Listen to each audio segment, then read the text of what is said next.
عقل و دل و نگاہ کا مرشد اولین ہے عشق، عشق نہ ہو تو شرع و دین بت کدے تصورات۔ مین میسج اقبال کا ہے عشق، پیشن، جذبہ، جنون۔ اقبال کہتے ہیں عشق کے حق ہی عقل، دل اور نگاہ کو صحیح راستہ دکھانے والا ہے۔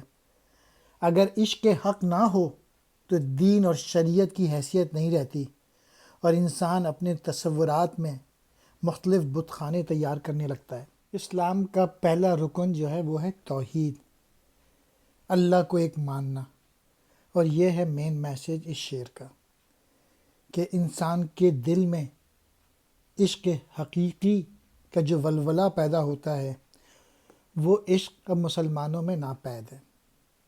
اللہ تعالیٰ کا عشق ہی دل کی، دانش کی اور نگاہ کی رہنمائی کرتا ہے۔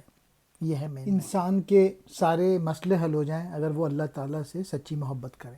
مرشد اولین، پہلا استاد، شرع الدین، مذہبی امور مراد ہیں، بت کدے تصورات، خیالوں کے بتوں کا گھر، یعنی خیالات کے بت۔